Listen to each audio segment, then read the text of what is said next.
നമസ്കാരം. കൈപ്പേശ്ശേരി ഗോവിന്ദംപുരി. ആ ഭഗവതിക്ക് ഏറ്റവും പ്രധാനം എന്ന് പറയുന്നത് ഗുരുതിയാണ്. ഗുരുതി വഴിപാടാണ്. പ്രത്യക്ഷമായി ഉള്ള ഗുരുതി. നമ്മുടെ ഗുരുതി എന്ന് പറയുന്നത് മഞ്ഞപ്പൊടിയും ശർക്കരയും ചുണ്ണാമ്പും കൂടെ കൂടിയുള്ള മിശ്രിതമാണ് ഗുരുതി. വേറെ ഗുരുതികളൊന്നുമില്ല.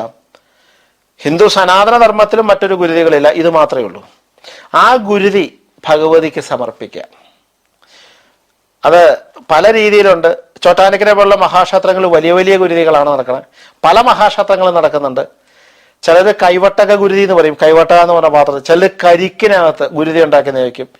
അങ്ങനെ പല വിധാനത്തിൽ ഗുരുതി നേദിക്കാം. പക്ഷെ ഏത് വിധാനമുള്ള ഗുരുതിയാണെങ്കിലും ഗുരുതി നിവേദ്യം ഏറ്റവും ഇഷ്ടപ്പെട്ട വഴിപാട്, ഏറ്റവും ലഘുവായിട്ടുള്ള, ഏറ്റവും വളരെ ചെലവ് കുറഞ്ഞ, ഏറ്റവും നമ്മളിപ്പോൾ അമ്പലത്തിൽ പോകുമ്പോൾ ഏറ്റവും ചെറിയ സമ്പത്ത് കൊണ്ട് നമുക്ക് നടത്താൻ പറ്റുന്ന ഏറ്റവും ഇഷ്ടമുള്ള വഴിപാടാണ് ഇത്. ഭഗവതിക്ക് ഇപ്പൊ കടുംപായസം കഴിക്കുന്നതിലും മറുനാഴി പായസം കഴിക്കുന്നതിലും എന്ത് പായസം കഴിക്കുന്നതിലും ഏറ്റവും കൂടുതൽ ഇഷ്ടം എന്ന് പറയുന്നത് ഗുരുതിയോട് തന്നെയാണ്.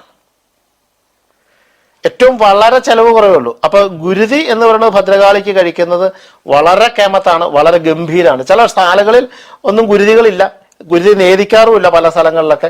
പക്ഷെ ഏറ്റവും നന്നായിട്ട് ഇഷ്ടപ്പെടുന്ന ഒരു സാധനം അതാണ്. അപ്പൊ നമുക്ക് ഒരു ഭക്തജനത്തെ സംബന്ധിച്ചിടത്തോളം ഞാൻ മറ്റൊരു കാര്യം കൂടെ പറയാം.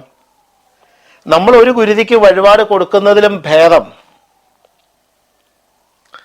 ഒരല്പം മഞ്ഞപ്പൊടിയും ശർക്കരയും ചുണ്ണാമ്പും കൂടെ, ഒരു 5 ഗ്രാം ചുണ്ണാമ്പും ഒരു 100 ഗ്രാം മഞ്ഞപ്പൊടിയും ഒരു 100 ഗ്രാം ശർക്കരയും കൂടെ ഭഗവതിയുടെ നടക്കൽ സമർപ്പിച്ചാൽ, തിരുമേനി ഇത് ഗുരുതി നടത്തിയിട്ട് തന്നോളൂ എന്ന് പറയുമ്പോൾ അതിനൊരു ഫലം കൂടുതലാണേ.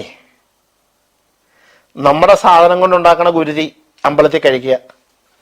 മനസ്സിലാവുന്നുണ്ടോ? കാരണം നമ്മളിപ്പോ ചീട്ടാക്കുന്ന ഗുരുതിക്കൊന്നും കേമത്ത ഇല്ല എന്നല്ല പറയണേ. നമ്മളിത് നടക്കൽ വെക്കുമ്പോൾ ഭഗവതി കാണുകയാണ് ഇതൊരു ഗുരുതിയുടെ കൂട്ടാണ്.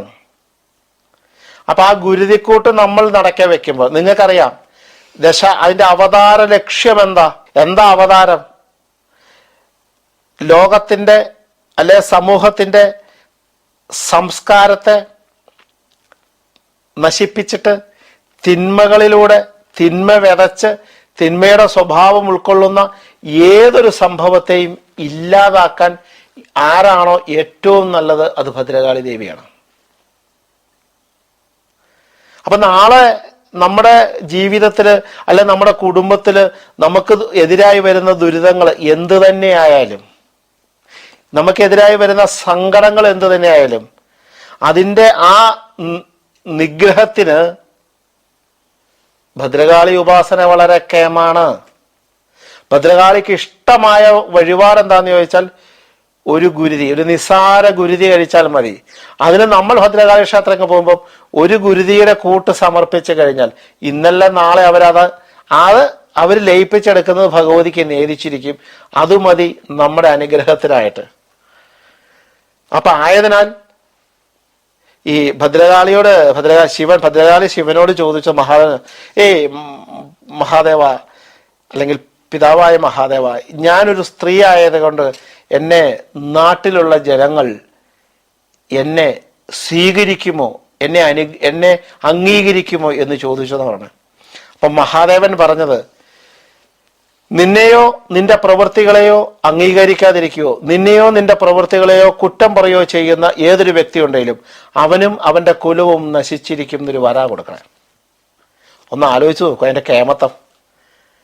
അതുപോലെ തന്നെ നീ സംരക്ഷിക്കുന്ന സ്ത്രീകൾക്ക് അല്ലെങ്കിൽ നിന്നെ ഉപാസിക്കുന്ന സ്ത്രീകൾക്ക് ജീവിതത്തിലെ എല്ലാ സുഖത്തെയും അവർക്ക് കിട്ടും എന്നൊരു വരവുണ്ട്. സ്ത്രീകൾക്ക് ഏറ്റവും പെട്ടെന്നും വളരെ കേമായിട്ട് ഇങ്ങനെ വളരെ എന്തുമാത്രം ഒരു ആഗ്രഹത്തോടു കൂടി ഭഗവാനെ പ്രാർത്ഥിക്കാൻ പറ്റുമോ, ഭഗവതിയെ പ്രാർത്ഥിക്കാൻ പറ്റുമോ? ആ ഭഗവതി പെട്ടെന്ന് തന്നെ സ്ത്രീകളിൽ പ്രത്യക്ഷപ്പെടുന്നു എന്നാ പറയാം. ഇത് ഓരോ വിധാനത്തിലും ചാതുർവർണ്ണയങ്ങൾ വന്നപ്പോൾ ഓരോ വർണ്ണത്തിലും ഓരോ രീതിയിൽ ആരാധിക്കുന്നുണ്ടെങ്കിലും എങ്ങനെ ആരാധിച്ചാലും ഭദ്രകാളി പ്രീതി, ഭദ്രത്തെ നൽകുന്നവൾ, മംഗളത്തെ നൽകുന്നവൾ, സുഖത്തെ നൽകുന്നവൾ എന്നർത്ഥം വരുന്ന ഭഗവതി പ്രാർത്ഥന ഉള്ളതാണ് ഭഗവതിയുടെ ഏറ്റവും ഇഷ്ട വഴിപാട്. ഏറ്റവും ഇഷ്ടം. ഒരുപാട് ഇഷ്ട വഴിപാടുകൾ പല നാട്ടുകളിലും പലതും ഉണ്ടെങ്കിലും ഗുരുതി കഴിഞ്ഞേ എല്ലാം ഉള്ളൂ. അതുകൊണ്ട് തന്നെ ഗുരുതി തന്നെയാണ് ഭഗവതിക്ക് പ്രാധാന്യം. ഗുരുതി തന്നെയാണ് നല്ലത്. ഭദ്രകാളി ഭജനം, ഭഗവതി ഭജനം അമൃതാണ്. എന്ത് കാര്യത്തിനും ഇതിനപ്പുറം ഒന്നുമില്ല. അമ്മേ നാരായണ, ദേവി നാരായണ, ലക്ഷ്മി നാരായണ, ഭദ്രേ നാരായണ, ഭഗവതി പരദേവതേ, അങ്ങനെയാണ്.